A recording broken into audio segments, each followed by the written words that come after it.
Hello and welcome back to my channel. My name is Julie and in today's sewing tutorial I'm going to make a patchwork dress. I had a little clumsy moment here. I have a lot of clumsy moments. And for this patchwork dress I used 5 jeanses and 120 patches. It took me quite some time, but the result was so worth it. Okay, let's walk away from the intro and walk into the tutorial. So I started this project by having a picnic with my jeanses and I cut them into squares from 12 centimeters on 12 centimeters, or a second for a quick Google search, 4.7 inches according to Google.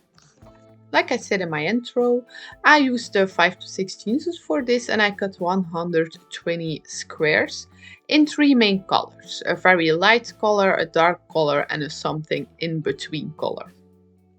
To protect the edges, I zigzag stitched around every square. So yeah, this took a while, but you know, it was a nice and sunny day, so it didn't bother me too much. But it's really important that you take the time to do this because you don't want a project that you put so much work into going to scratch in your washing machine. But luckily enough, I wasn't alone. I got some mental support from my very cute puppy. So say hi to the puppy in the comments and also leave a like for his cute face.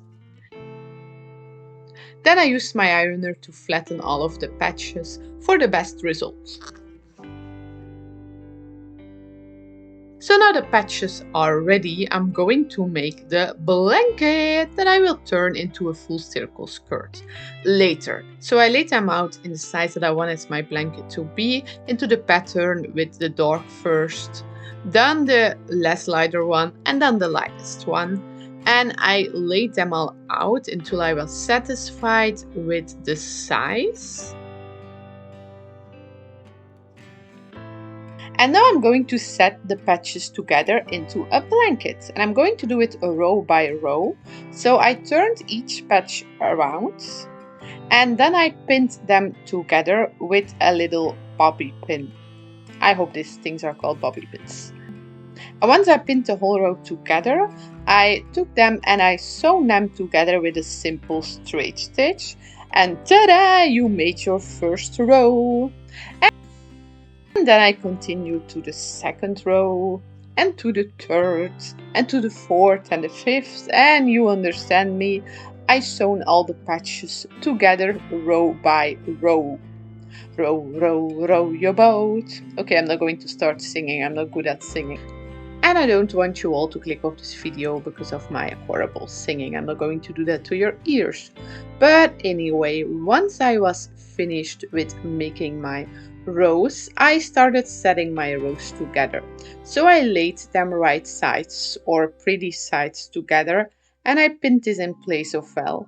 And then I sewn this together with a simple straight stitch as well. Because, you know, I done enough zigzag stitching when I was protecting the edges of my patches. Hey, that's a rhyme. So then I continued adding the rows to the blanket to make it bigger until my blanket was fully finished. And to make a circle skirt, you need a square. I first was planning on making a box pleated skirt, but I tried that and I didn't really like it. So I added some more patches to this skirt to make it into a square with size of 130 centimeters on 130 centimeters. But that's quite some work. Okay, so now it's time to make this square into a circle skirt. So you have to fold your square into 4 and make sure that you are working on the most folded corner of the square. And then you need to measure your waist and divide it by 6.28 or double pie, but not the good tasting pie, no, the matte pie, sadly enough. So now I'm going to use this measurement to draw a small circle on the top folded corner.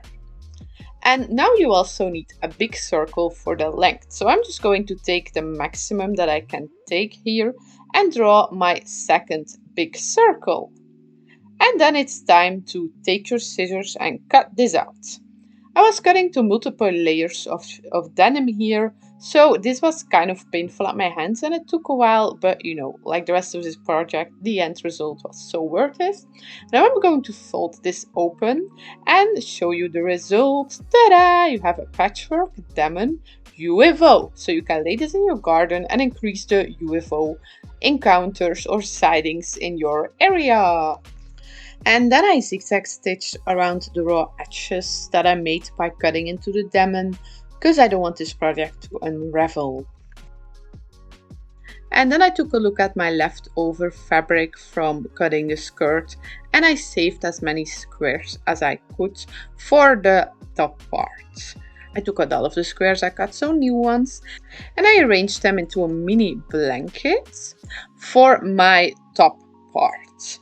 And you know the drill, you have to sew them row by row and then turn all of these rows into a mini denim patchwork blanket. I forgot to mention this with the previous patchwork blanket, so this is a special one for all you cool people who stuck around in this video. It's really important that you regularly iron all the squares while you are working with the blankets. This is for the best end result. And now I'm going to turn this mini patchwork denim blanket into my top part. And I selected a top that I liked the fit of, and I tucked in the sleeves. And now I'm going to copy the shape onto the blanket. This is how I make my dresses because I don't like using patterns. So I traced the shape and then I also made the neckline. I wanted one of these necklines that show a lot of neck but no cleavage. So I went down around 12 centimeters and I made it into a round neckline. Then I took a pair of good fabric scissors and cut this out.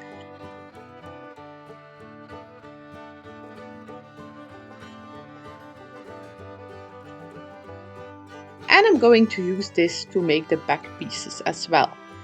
I folded this in half as I'm going to use a zipper and the zipper will go at the back like with most dresses. So I folded this in half and I traced half of this on my other mini denim patchwork blanket. And I just changed the neckline a little bit because I didn't want it to go that deep. I just wanted like a little triangle neckline at my back. And then I copied this piece. Be sure when you copy this that you copy a mirror image of the piece. So you have a right and a left piece for your dress.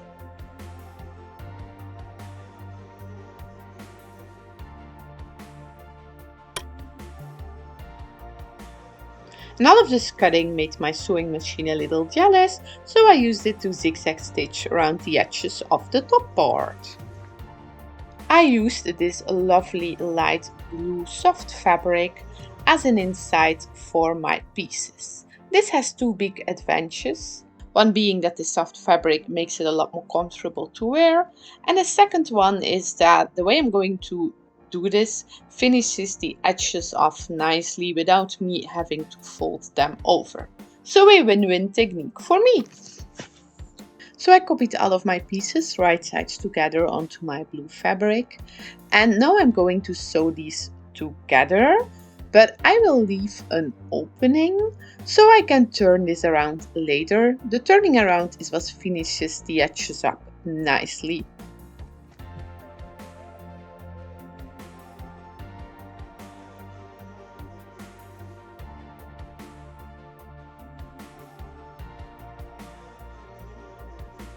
Make sure that you pull out the corners really well and make your ironer your new best friend.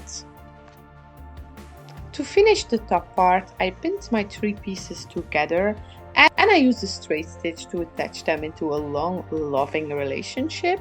Just don't attach your armholes, otherwise this top would be useless.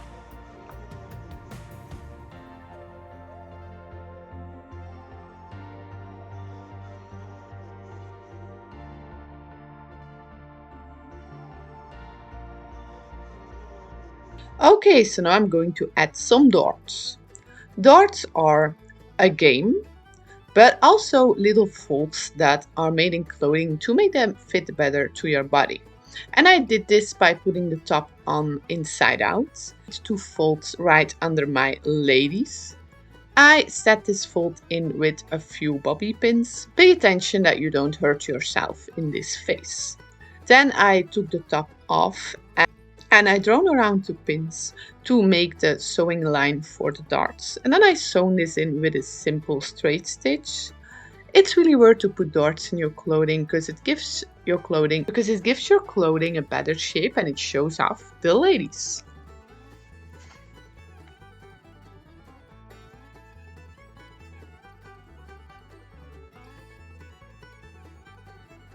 So now the final step is to set the 2 pieces together and to add in a zipper. So I laid the top part open and I pinned the skirt to it. I also opened the skirt up because this makes it a lot easier to attach them and to sew in the zipper. I sewn them with a simple straight stitch.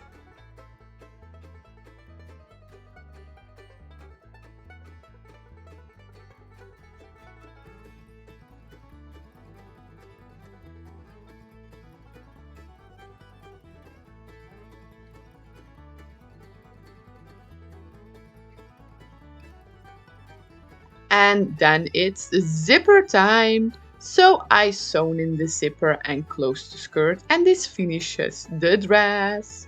Okay, we're almost to the end of the video and I want to thank you so much for making it until the end. I'm very grateful for like the 25 to 30 people who watched this video until the end. Thank you for doing that. Please subscribe if you haven't already. You can also see more of my designs on my Instagram or on my other YouTube videos. I'm trying to get better every day. In September, I'm going to start a few courses to improve my designs and my sewing, so that's going to be fun. Okay, see you later. Thank you. You can also follow me on TikTok and on Instagram. Bye!